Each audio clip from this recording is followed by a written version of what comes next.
Hey, and welcome to the Board Game Batcave, where this week our game of the week is Lords of Vegas, which we have just finished playing, so it's fresh in our minds. And we're going to introduce ourselves. I'm Chris. Gil. Hey everybody, I'm Mike. Thanks for watching again. And we're going to jump right into it in our four traditional categories of theme, gameplay, replayability, and components. But we're going to start with components. And let's start right over here with the G-Meister, G-Meister, G-Diddy, G-Money, G-Q.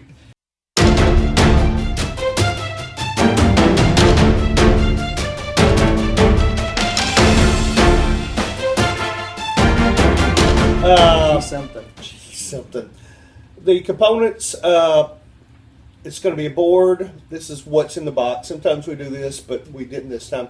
The box, it's going to be the board with a victory counter around it.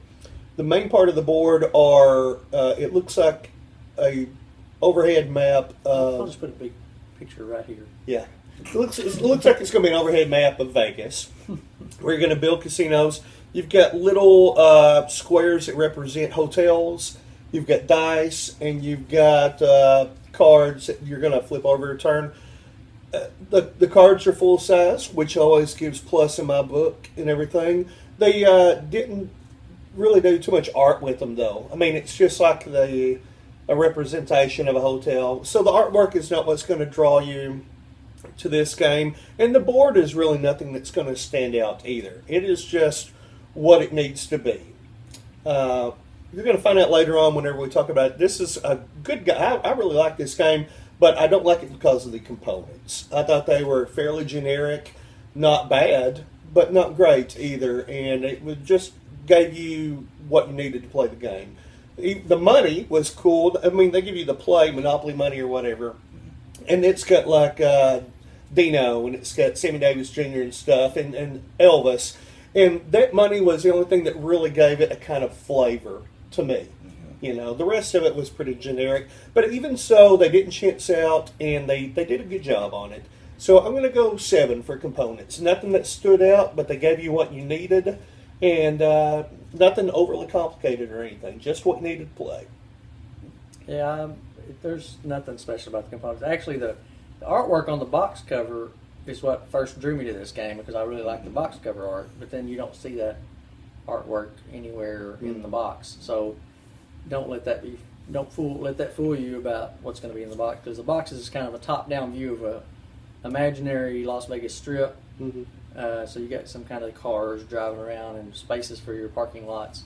They really should have built some kind of little. I mean, they have themed hotels that are kind of like the five themes. There's like a Sphinx theme and a Frontier theme. Yeah. And they did maybe some bare minimum representation of that on the little hotel tokens. Just but it was bare Bare, minimum, though. yeah. At least on the cards, they should have done something. Mm-hmm. But I don't know. If 5 is average, I will give this a 6 because of the box art. Because I really like the box art. But there's nothing else to draw me in for component-wise. There is a lot of dice, which also helps to bring it up to the 6. Yeah. So I like the fact there's a lot of dice, but this kind of, you use the dice as the building, so you couldn't have chintzed on those. Yeah. So I'm going to go 6 on components. Yep, on this game for sure, the components are there and they get the job done, but they're not the main point of this game, and you can tell it for sure. As they pointed out, the money is your standard Monopoly money style. As far as the paper is standard and everything, it does have some Vegas legends as the face of the money, which is a nice touch, but it's just Monopoly money style thing. The cards are standard poker size cards, so the size is good, but the artwork is very plain, very minimal. They just want you to know what color of casino just came up. That kind of means what brand of casino almost, and then how much money it's worth or what lot it covers. So the components are very utilitarian. They get the job done, but nothing else. So I'm also going to give this a 6. It's not bad. You're not end up using pennies or other markers or anything. You have everything you need, but they didn't do anything special with them at all. So really, really kind of bare bones, but it covers the need. So I'll give it a 6. All right. So what do we think about theme?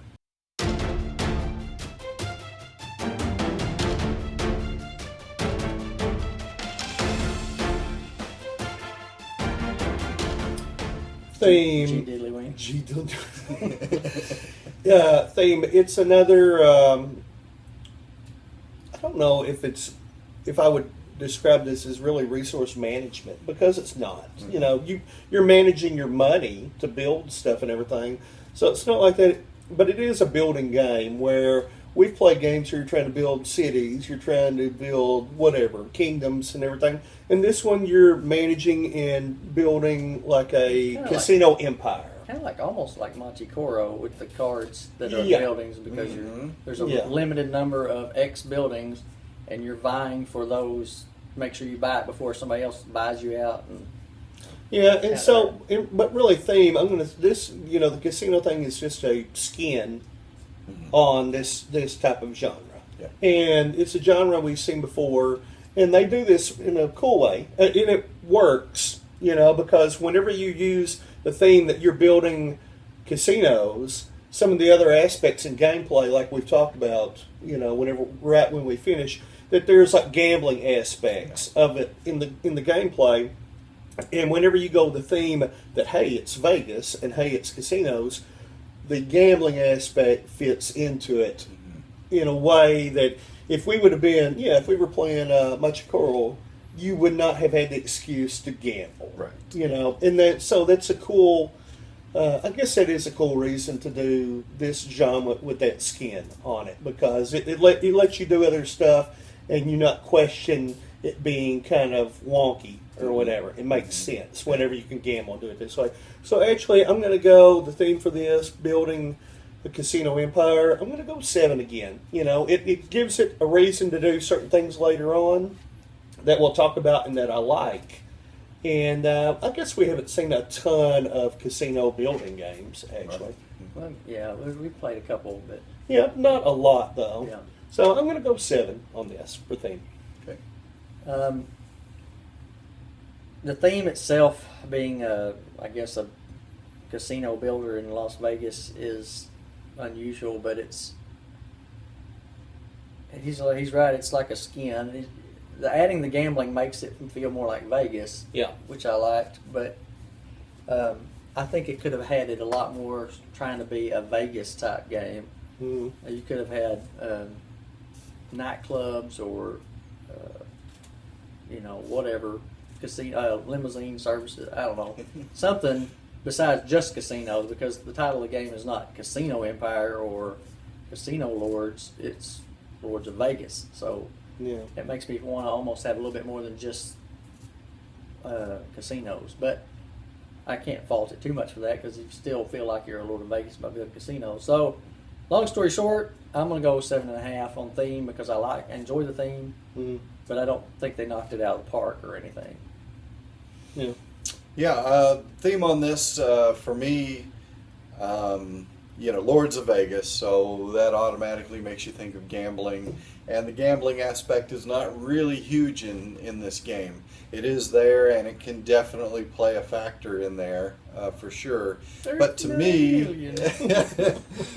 I think the thing that catches the flavor of maybe old Vegas, mob Vegas, is the whole thing of the casino boss. You might, there's ways of muscling your way in and taking over and taking control of a casino that somebody else might have built up.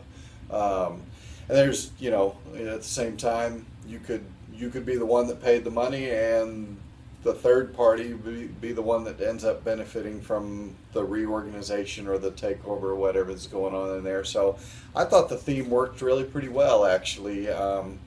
It is maybe a little misleading if you're thinking of Vegas and gambling and poker or things like that, because really the gambling aspect is craps. It's a dice rolling mechanism in there for your gambling, but I still thought it worked, and I still think it fits with Vegas. If you think about it as you're not just trying to build a casino, you're trying to build a casino on the strip, and you want to control as much of that as you can to get your victory points down the line. So I think it works out pretty well, though it's not perfect. So I'm going to give it an 8 for the theme on this one, actually, a little bit higher than these guys. Cool. Hey, that leads us right into gameplay.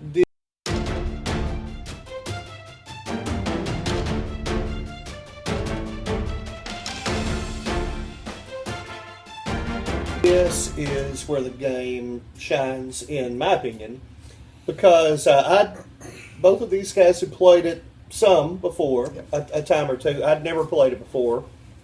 And whenever I saw the board, I didn't know if I was that impressed or not and everything. But the gameplay gets you. It is fun, and it gets addictive as you really Especially start. for gamblers. Yeah. Whenever you build your empire, Number at the bottom. Of the screen. because really it seems like there's different. I know there are different stages. The beginning, whenever you're building your casinos, you're finding out what other slots the guys are taking and stuff like that. And then, but the gameplay changes. So at the game, in the middle and in the end, there's different things you're trying to do. And I've only played it once, but it seems like there's going to be those different things you're going to do every time you play this game. Yeah, I think so.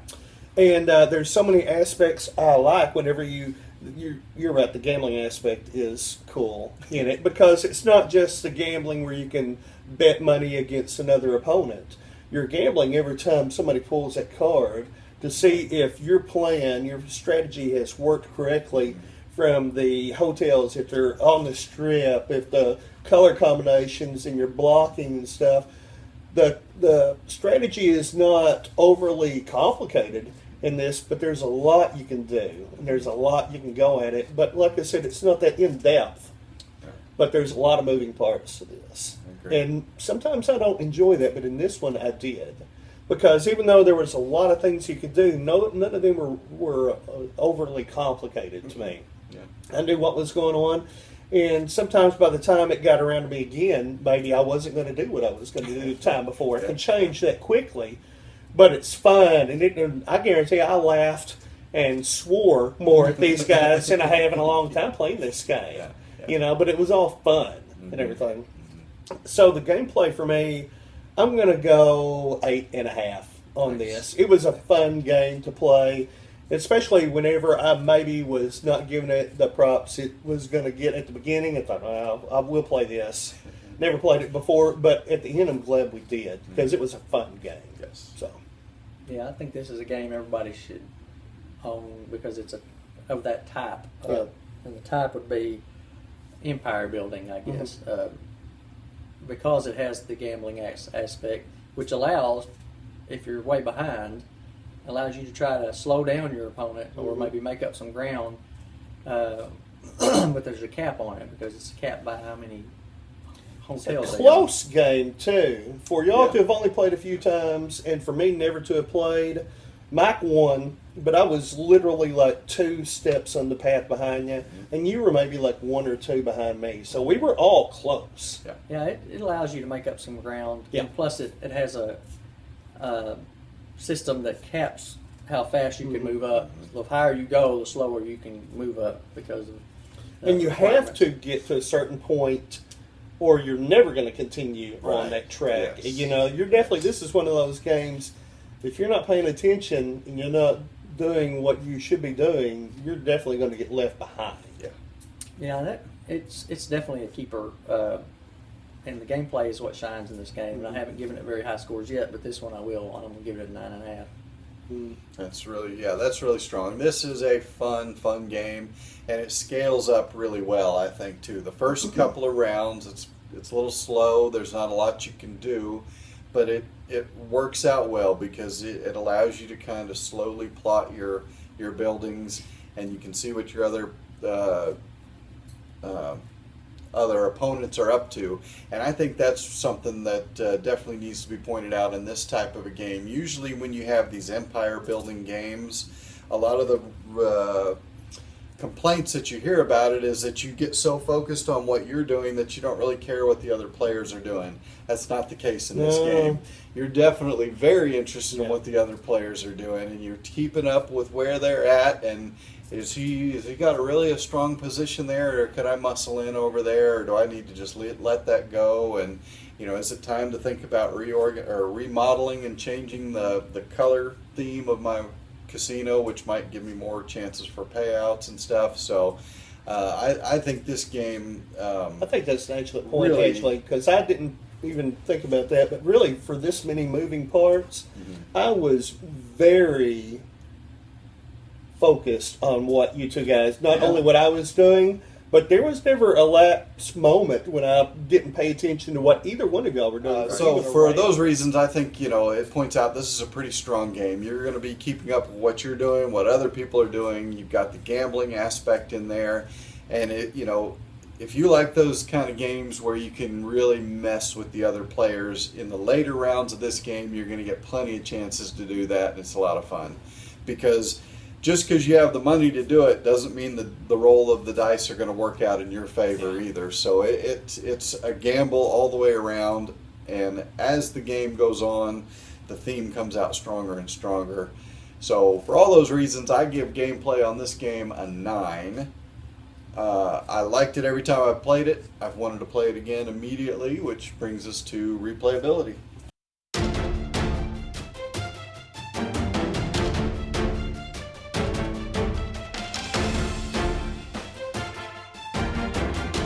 I'm going to give this a pretty good score in replayability because, like I said, right off the bat, I enjoyed it. Had a lot of elements, not so deep in strategy that I think I've really figured something out and I'm going to try it next time. No, I'm going to stick with the same strategy. But I'm more attuned to what's going on in the game now, and I think I can incorporate certain things earlier on. And once you play it, you just become more like, this is what I need to do to really have a better shot of winning. So I'm interested in playing this game again. It's fun. It's not that long a game, really. I think 4 people, once you get the hang of it, I think 4 people could probably play it in a little bit over an hour and 15 minutes, something like that. So it's not that big of a time drain or whatever. It's not like you have to space out a certain amount of time to play this. And like I said, fun game. So I'm going to go replayability. I'm going to go like 8.5 for replayability. Pretty cool. Yeah. It's easy to get out. I don't think it's that much setup. Mm-hmm. And it is one of those that you want to play again right after you play it. So I think replayability is one of those that normally takes a big hit whenever you have a strategy game because there's a lot of moving parts normally, but this one is pretty easy to set up. So I'm going to go 8 on replayability because I think it's one you're going to pull out a couple times a year, I think. Yeah, And I just could see wanna that. play it. Yeah, I agree. I think this is it's not going to play a whole lot of players. The basic game plays 2 to 4. There's an inexpensive expansion that takes you up to 6 players. So it doesn't cover a whole giant table of players, but you can get it out pretty quick.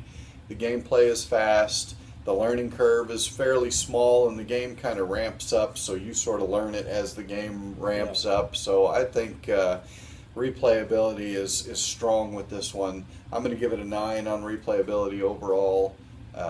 I just happen to really like this game, so that helps it a little bit too. But I think there's a lot of things about it that make this a good contender to pull out in a lot of different situations. I agree. All right, so there you have it. 4 categories and 3 scores apiece. So we'll put the conglomeration score right there, and that'll tell you what we think about it as a group. And if you agree, then maybe you should run out and get this game because it's a keeper. And if you don't agree, make sure you send numerous nasty comments to Chris because he loves that kind of stuff. Loves it. I saved them. Copy and paste. He drinks people's tears sometimes. Just candy. I've just never noticed how big your head is. It's pretty big. It's pretty big. I'm gonna do a little Huge size. noggin. My old girlfriend says it's like kissing a stop sign. Like a jack-o'-lantern head or something. It's a big brain, So though. many jokes. Huge brain. He's not really standing that closer to the camera. It's just that big. It is. Whenever we'll try on the hats or helmets that got at, I always put it on. And I always look like Steve Martin wearing the little cowboy hat and everything because it looks like me trying to wear a kitty hat every time, no matter what I'm wearing. So, big head, I admit. That's something to think about until next week. You know what We'll they see say you about again. guys with big heads, though. Right, ladies? They wear big hats. See you next week. Thanks for watching. See ya. Bye.